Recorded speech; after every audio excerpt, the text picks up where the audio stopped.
Assalamu alaikum. You're watching Views and News, and I'm Faisal Rahman live from our Islamabad studios. Today we'll be talking about a very historical development, I would say.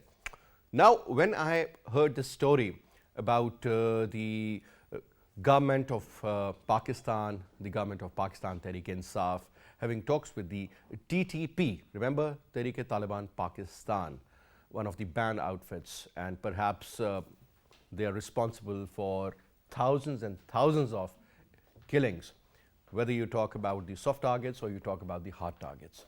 But at the end of the day, they were involved. One incident that nobody can forget is about the army public school incident that took place a few years ago in Peshawar, in which around 150 innocent children were massacred by them. They accepted and they in fact took the responsibility for that. Yet a lot of people believe that why the government is talking to them. Now, things have changed in Afghanistan. Tehreek-e-Taliban Afghanistan, they have their regime there. Though it's not been accepted yet by so many Western countries, there are a lot of problems, there is a lot of turmoil over there as well. But having said that, one thing is very important, and that is about the long-term peace, not only in Pakistan but in the entire region. And if the government is talking to the leaders of the TTP, most of those factions who in fact are in touch with the Tehreek-e-Taliban Afghanistan, and the TTA has some sort of an influence over them. But having said that, there are certain factions which they have joined hands with the other non-state actors like Daesh or, for example, the ISK, Islamic State of Khorasan. Now, that is the genuine, real threat. Yesterday, there was a very important briefing in the Parliament House, where the Chief of Army Staff, along with his DG ISI, General Faiz, in fact gave a very detailed briefing to the Parliament. And obviously, when you talk about the opposition, they rejected. They said that, well, with the TTP, one should not even consider talking or negotiating. That is perhaps their point of view. But now, where exactly are these negotiations heading? Will the TTP, in fact, put a pause as far as their activities are concerned? We always say that TTP is supported, financed, trained, and also equipped by the Indian RAW and certain other intelligence agencies. But is this what is going on? Is something which we can depend on in the long run? Or perhaps this could be a problem in the future? Now, that is going to be the real question. And talking about the durable peace in Pakistan, when we talk about the internal threat, and we also in fact emphasize on the external threat on our borders. There are so many questions that are just popping up in my mind, but let me quickly introduce you to our panelists. We have with us in our studio Dr. Zia Shamsi Saab. He's the director of CAS. Thank you so much, Dr. Saab, for your time. And we also have with us Lieutenant General retired Moinuddin Haider Saab, former Interior Minister. General Saab, pleasure to have you on the show, sir. Thank you so much for your time. Thank you. Shamsi Saab, let me start off from you, sir. Ceasefire between the government and the Tehreek-e-Taliban Pakistan. Initially, when this news was broken, I was watching the television and I thought maybe it's a mistake. It could have been the TLP instead of TTP. But later on, when I confirmed, they said, no, this is Tehreek-e-Taliban Pakistan. The government are in talks with them, and they want a proper outcome to be there, and at least peace should prevail. Now, so one party that has been there for such a long time, and unfortunately when we talk about this so-called war on terror and the kind of support that Pakistan had given, even Pakistan is still giving to the NATO forces or otherwise, and that resulted in the killing of around 85,000 people in Pakistan. So that is not a joke. This was the number when there was this earthquake in Kashmir that resulted in the killing of these many people, and we understand, look at the magnitude. But so this happened over a period of time, internal instability and what not. Now, sir, do you believe that this particular decision taken by the current government is in the right direction? Will it be acceptable to most of the people, and especially those who have lost their loved ones during this war on terror? So let's start off from there. Shamsi Saab. Bismillah ar-Rahman ar-Rahim. Thank you very much, Faisal, for inviting me over on this very, very important topic. And yes, it was not taken by anybody without a huge surprise. That is the first response. But I'll give you an academic view first and then the practical view. Every war, every conflict ends in some kind of treaty or an agreement, isn't it? So that means you're fighting against somebody, an all-out war, and then you end up having a ceasefire and the termination of hostilities under some formal agreement or a treaty binding to both the parties, isn't it?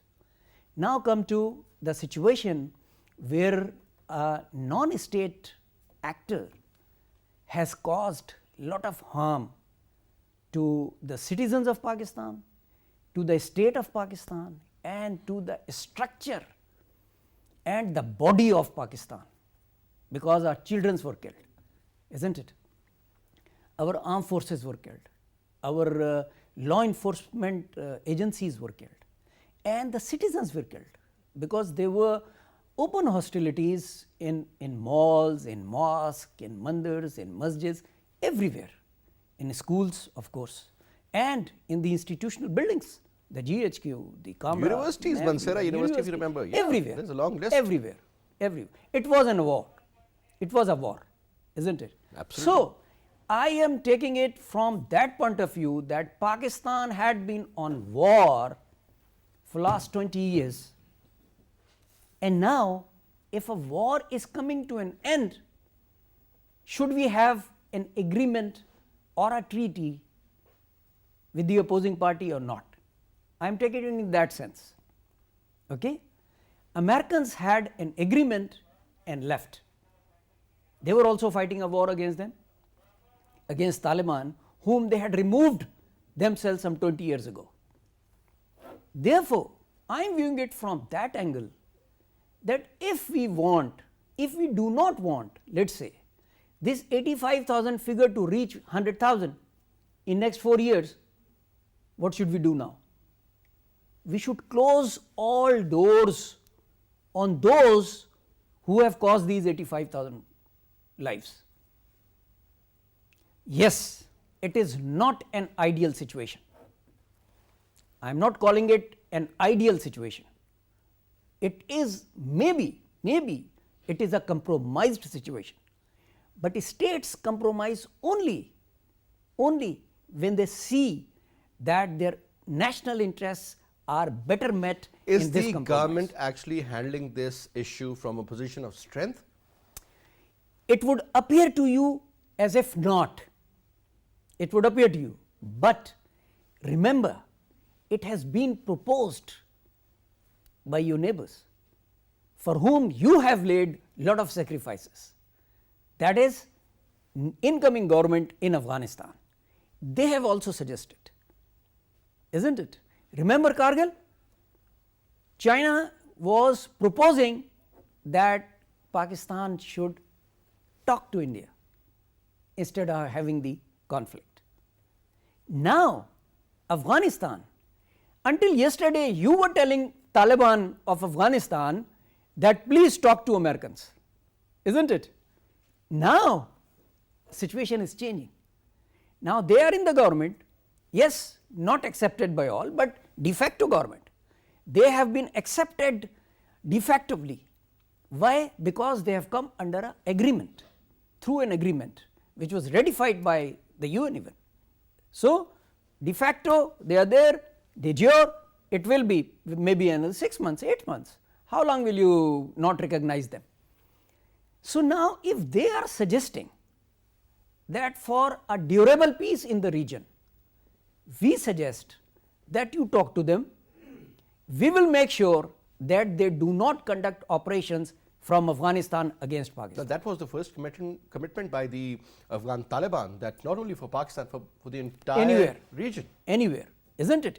So, Pakistan had to think deep into it, and as we see today, Pakistan's politico-military leadership appears to be on the same page on nearly all matters in the last 3 years I am talking about. Okay, tomorrow something changes, we don't know. But as of now, I can confidently say that agencies are on board, Only yesterday we have had a marathon meeting, okay, and a briefing of some, I think, over 5 hours, Yes. where everything was briefed. Now, as far as opposition is concerned, they will do politics. You cannot stop them. They will do politics. When did this occurrence occur or happen? Who was in the government at that time? PMLN? We have seen almost 3 governments, sir. Isn't it? Yes. No, I mean when the occurrence took place, it was PMLN government, isn't it? But present regime is not saying that it did not happen in front of us. They are handling it because now they are the leaders. And today Prime Minister If you was remember, sir, there used to in be the these Supreme drone Court. attacks inside Pakistan, so many bombings, but alhamdulillah, I think hats off to our agencies. I mean, the way they have looked after this very important issue. I mean, they've been able to manage it quite well. But still, sir, these incidents do happen. They will on happen. and off. But sir, if you allow me, let me also Please. engage Jal Saab now. Jal Saab, since you have held some very important posts, sir, whether you talk about the Interior Ministry or other than that, you were also in Sindh, then you have served as a 3-star general also, sir.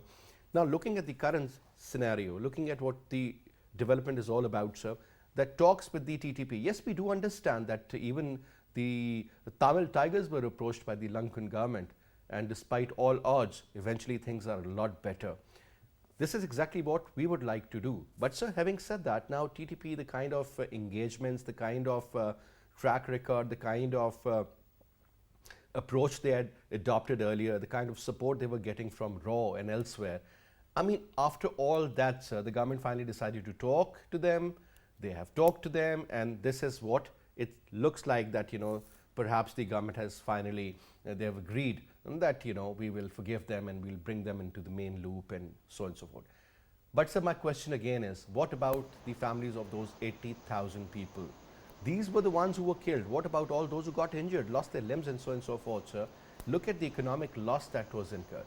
And if I may continue, there's a long list. Forget about the APS or otherwise, sir. I mean, we all know so many closed ones that lost their lives in these bombings and so many other such incidents. Your take, Jal Saab, as a soldier and as somebody who has looked after the Interior Ministry also, sir. Your take. Yes. Those people who have suffered at the hands of TTP in the last 20 years will not easily forget or forgive them. But senior elements in these victims will also think that if it is beneficial to the state and to the future peace and for good of Pakistan, I think they may accept it as a fact. Secondly, we must understand that these factions of Tehreek-e-Taliban Pakistan, of which there were many from Sawat and from Pata, North Pakistan and South and Memon, various factions, they got annoyed with us when we lent our shoulder to the Americans to attack a Muslim country and topple the Taliban government, of which they owed some sort of allegiance to the Taliban of Afghanistan, and some of them they had done bad on the hands of Mullah Omar, or they accepted him as their Amir al-Mu'minin. So they thought Pakistan had betrayed when General Pervez Musharraf agreed to land bases from which there were attacks in Afghanistan, and there were attacks on Tehreek-e-Taliban Pakistan, many drone attacks which took place in the territory of Pakistan against Taliban. They also suffered. Their mothers were also attacked. Their children also died. So it was a war, as Mr. Shamsi has said. I agree with what he has said, and I think very candidly has brought out all the ups and downs of these 20 years. And they suffered also. But now the cause of this conflict of America toppling the Taliban government, occupying Afghanistan, and carrying out all types of bombings there in Tora Bora and atrocities, that is now a closed chapter. They have gone back humiliated. and Taliban are back on the scene. And Taliban are giving a commitment to the region and to the world that we will not let our land of Afghanistan be used against any regional country or any neighboring country or anywhere or against anyone. And for that matter, those congenial environments which existed during the Ashraf Ghani's regime, where the Afghan intelligence and RAW had free hand to finance and equip and provide intelligence and targets to these Taliban factions, well, that hand has been removed. And they are now, their activities are not very welcome.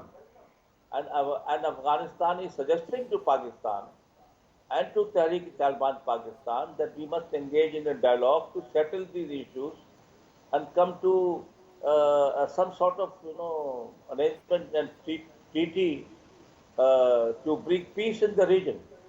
And for that matter, a Prime Minister broke this news to a Turkish journalist that these negotiations started in February this year. So from February to November is long period, and behind the scene, our agencies and Taliban themselves and Haqqani, who's got a soft corner for Pakistan, they are engaged in ironing out differences and working towards a feasible treaty. And today, from yesterday, they said there will be a 1 month ceasefire between Tehrik-e-Taliban Pakistan and Pakistan Armed Forces, and he said this is extendable depending upon the outcome of the negotiations. And negotiations, I am told, are going satisfactorily, in which, of course, some people might think that Pakistan is, not on a strong wicket, but that is not the case. And we want to start a new chapter. The war has ended, and we want peace. And this has happened everywhere. This has happened after the Second World War. This has happened between Germans and French.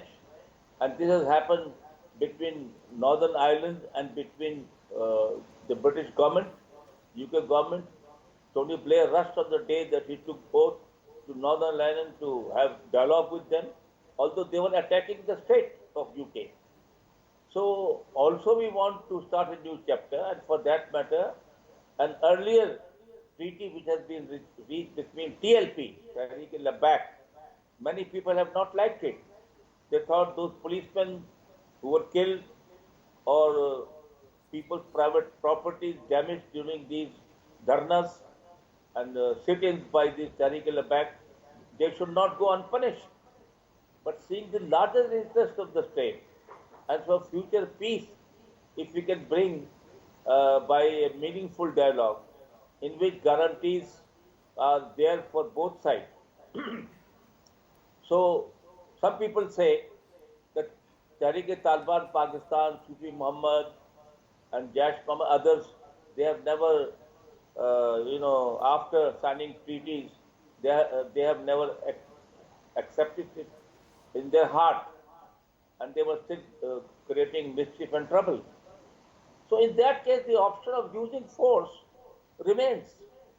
Nobody is saying that if they break the rules, and if this treaty, in which they say basic point is that they must recognize the constitution of Pakistan.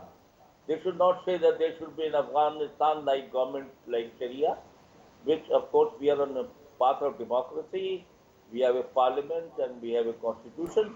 So first requirement is that they must accept Pakistan's constitution. Second thing, they will not use force. They will not play into the hands of any foreign power, and they will be responsible citizens following the rule of law in Pakistan.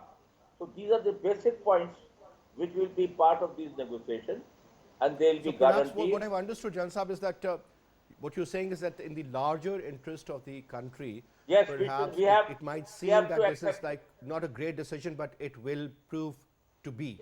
To be good for Pakistan, I hope. All right. I am Now, for it. All right. Shamsi Saab, now another very important factor. And that is about, we always talk about the National Action Plan, we talk about the counter narratives, we talk about the counter-terrorism efforts. And I mean, I think Pakistan Army is the only army, or our law enforcement agencies perhaps I would say, that they've been able to make sure that they are flushed out of Pakistan, and all those who are present either they should lay down their arms and become a, somebody in the mainstream and play their role accordingly. But now, sir, what if the Afghan regime of the Tehrik-e-Taliban Afghanistan, they end up in a failure? They're not granted any money, which most likely they won't be. Chinese have their own design, their own agenda. So the case of the Russians, Pakistan has its own interests, obviously, whether we admit it or we don't, but that's the reality. So does Iran. But sir, when it comes to India, the kind of consulate they had been able to manage during the last almost 20 years, let me put it this way, and the kind of interaction they have had, plus the kind of mindset of the youth in particular of the Afghan people, I mean, they do not, whether we should accept it or not, that's a different chapter, but the youth practically is very pro-India, sir.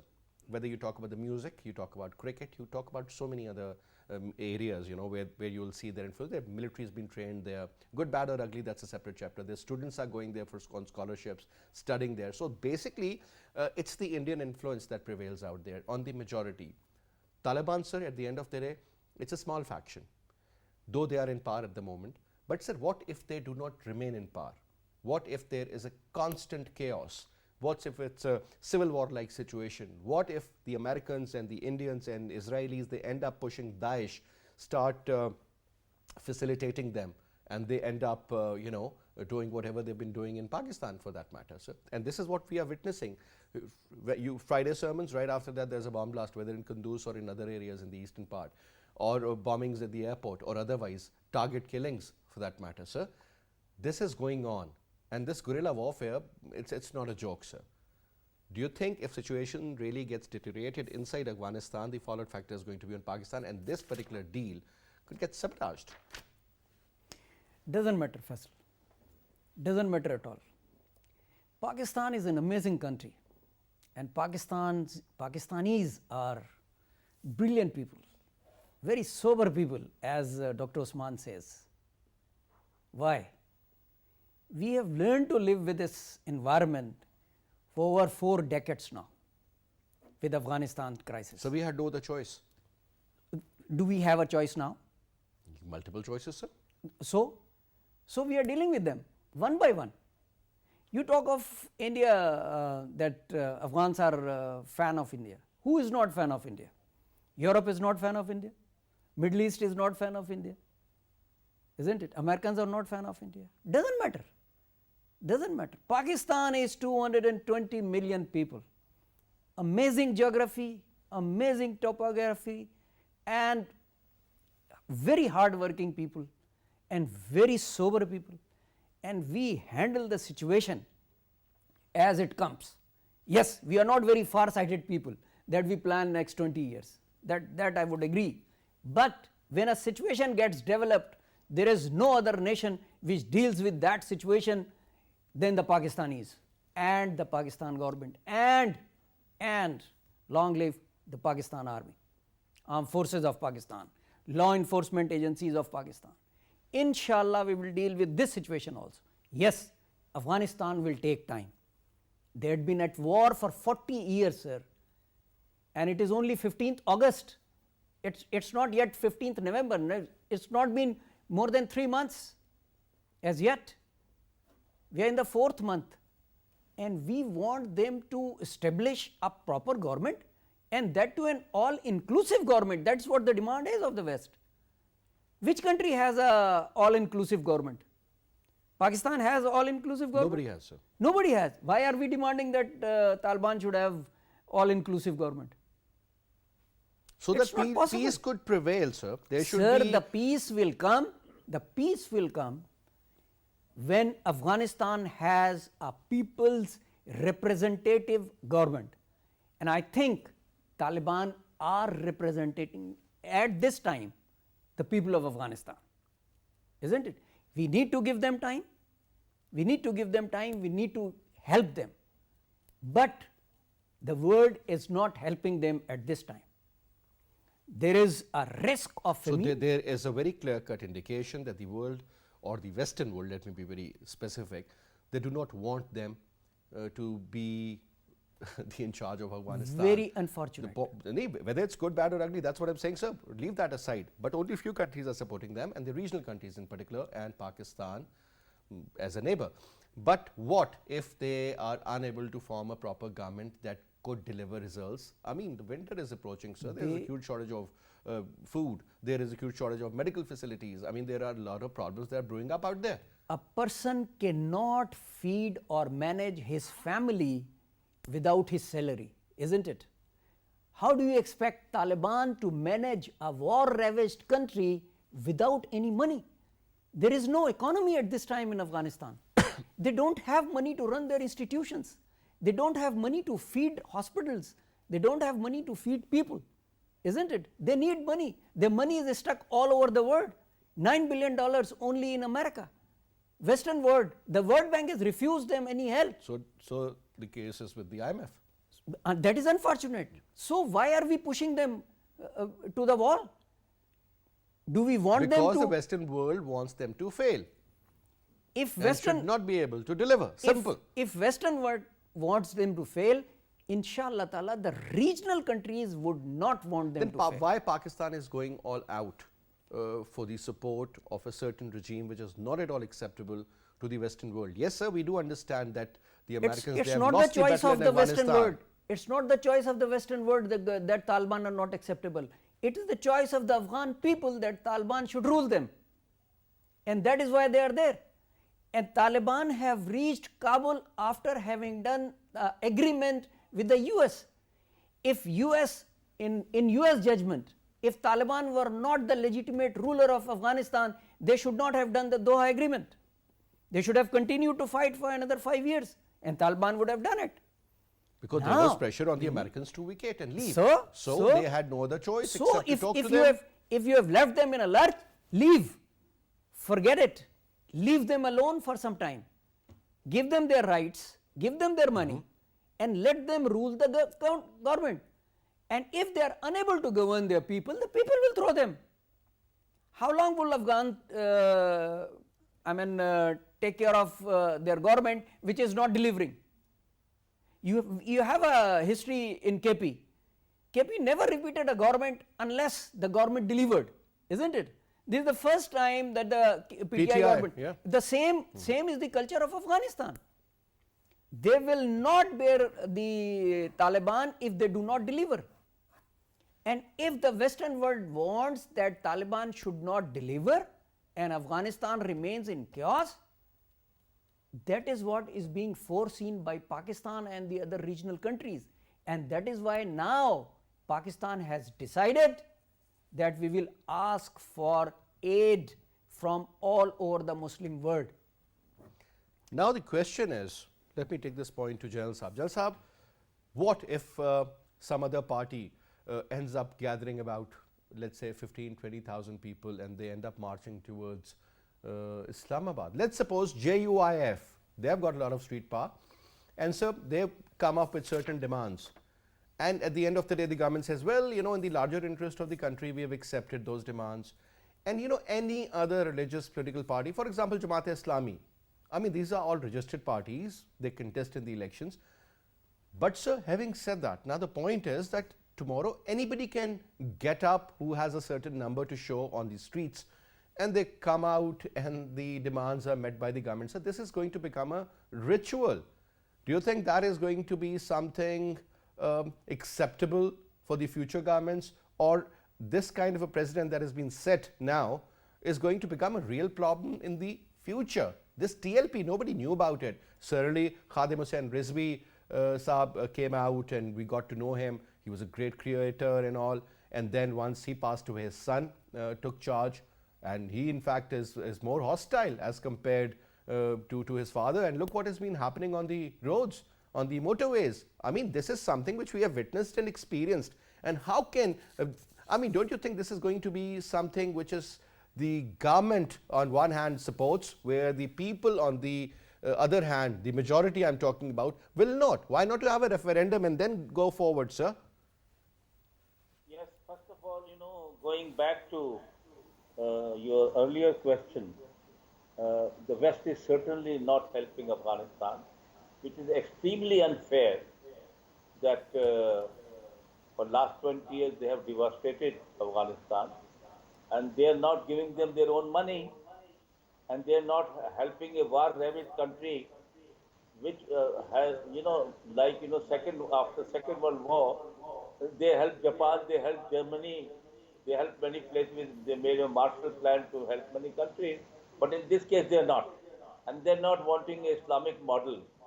But Islamic model, if they like or dislike European Union or America, Iran uh, model is surviving, and Iran is continuing in spite of hostility and of Israel and America and everybody else. They are still surviving, and I think they're making progress also.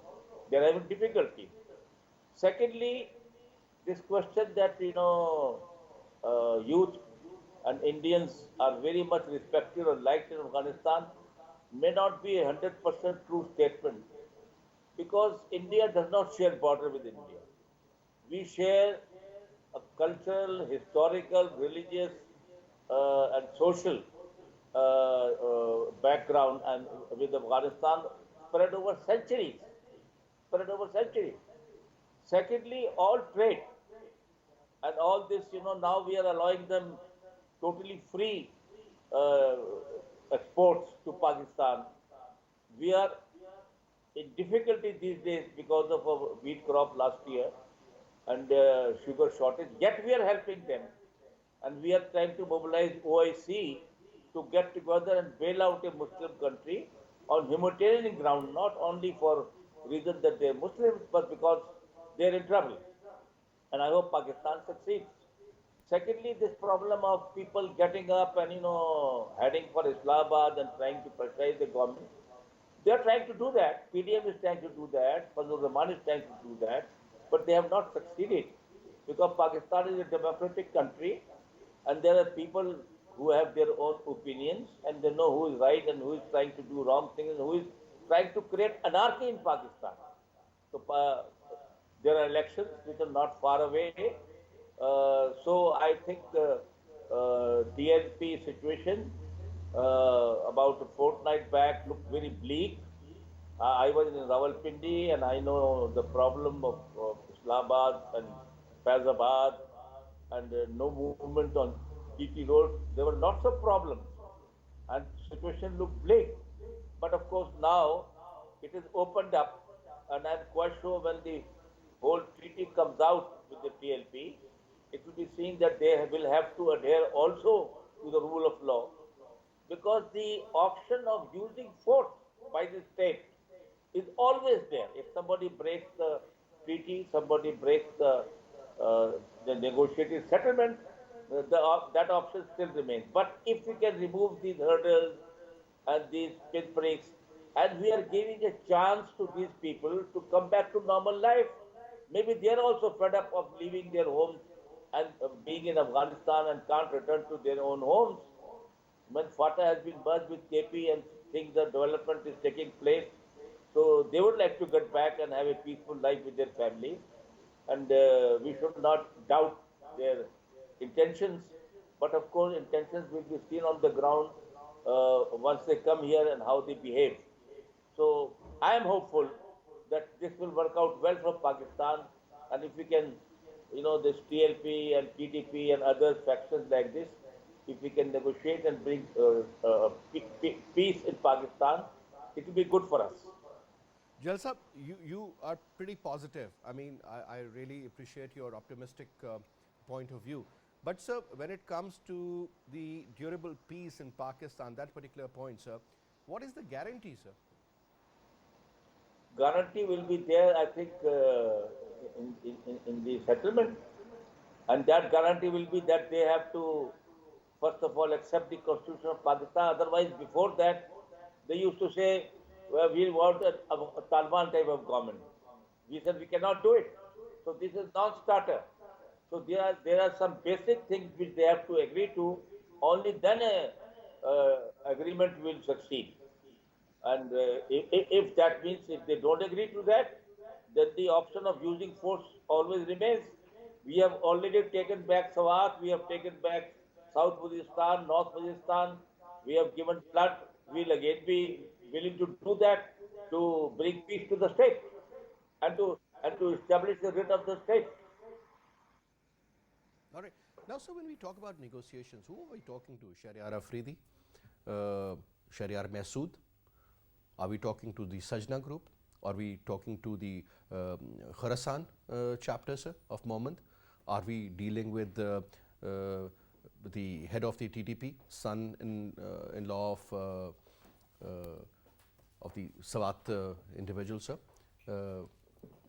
Actually, this thing Mullah is Fazlullah, I mean, he is the main culprit. Are we dealing with him? He's the head of the TTP. actually this thing is not very clear at this time.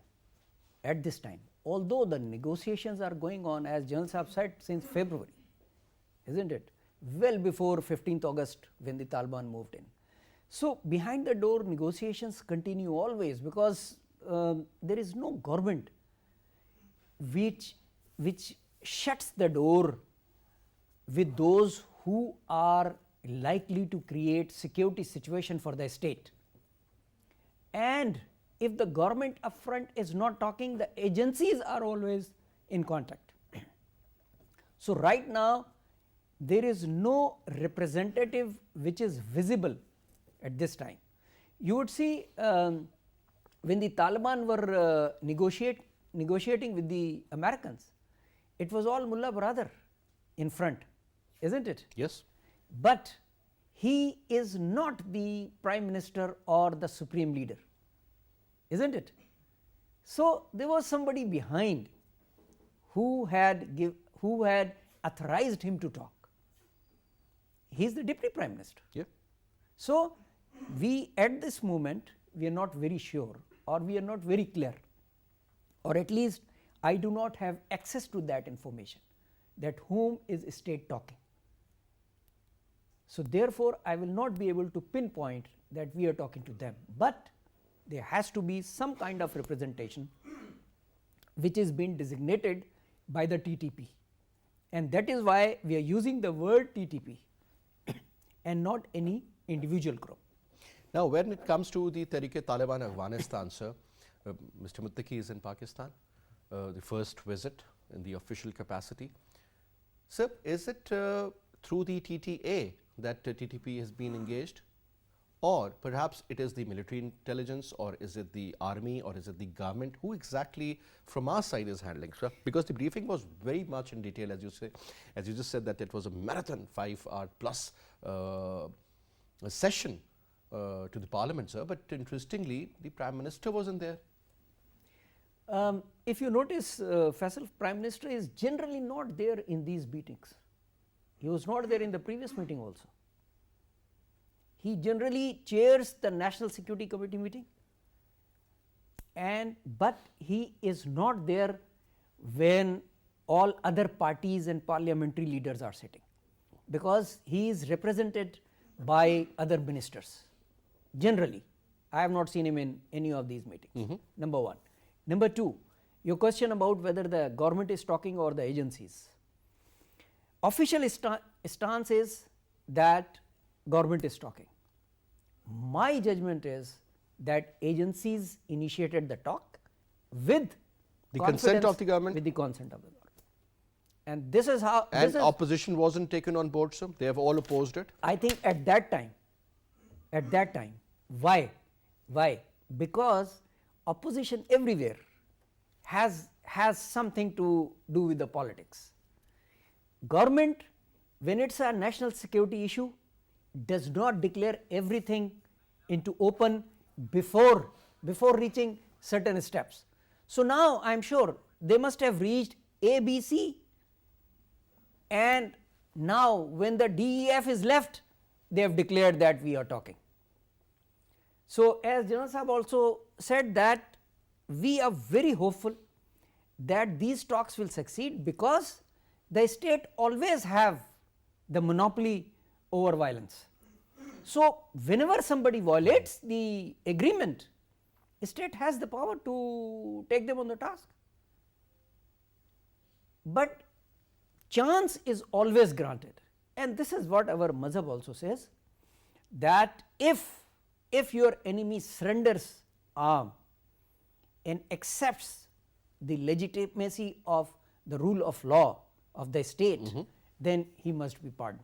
All right, that makes a lot of sense. Now, Jalal Sahab, last couple of minutes that I have, let me put this question to you. Sir, what if tomorrow elections are held and Pakistan Tehreek-e-Insaf is unable to form the government? Perhaps Pakistan People's Party or PMLN or whatever XYZ party ends up forming the government. Sir, do you think this particular agreement could be rolled back, or do you think this particular ideology is going to continue? What's the surety regarding that, sir? Yes, before I take on that, your previous question that we were discussing, my sense is that all the factions, less Daesh and ISIS, all other factions of TTP are part of this talk. And they have a leader. They have chosen the leader of all these parties, Farahsani and other. And I think there are, of course, certain factions who are not in favor of having talks with Pakistan. Also, when there were talks between Taliban and US, also at that time some Taliban thought that we are very close to victory and time is on their side, and that they should not be negotiations. This is always there when there are a group of people involved. But the fact is that all groups are part of this talk, I should say. Number one. Number two, political people are also involved. Tribal leaders is also involved. Haqqani is also involved. Afghani Taliban are also involved. Agency people are also involved. So I think it is going to be a broad-based agreement once it is reached. Now coming to this question about elections and the future government of Pakistan, it is rather hard to say because it's still 1.5 or almost 1.5 years left. And if Tehreek-e-Insaf delivers or the economic situation improves and people have a feeling that the Tehreek-e-Labbaik Pakistan, Tehreek-e-Taliban Pakistan treaties are holding good, and there is peace in Pakistan and in Balochistan, and these hostilities have ceased, and CPEC picks up more vigor and pace, and important projects are to be undertaken, especially those industrial zones and upgradation of railway and some other these things. I think and if economy improves, there is a good chance that Tehreek-e-Insaf will win enough seats to form a coalition government again. But of course, People Party and Noon League have strong following, and they'll get some seats. But it is still too premature to forecast anything in this field. All right, Jalal Sahab, thank you very much, sir. Since I'm running out of time, but I would like to say thank you very much. And it was a pleasure having you in the show, sir. Thank you so much, Sahab. It was a pleasure having you as well, sir. And that's all we have for this, Sahab. Inshallah, I'll see you tomorrow at 8:05. Till then, take good care of yourself. Khuda Hafiz.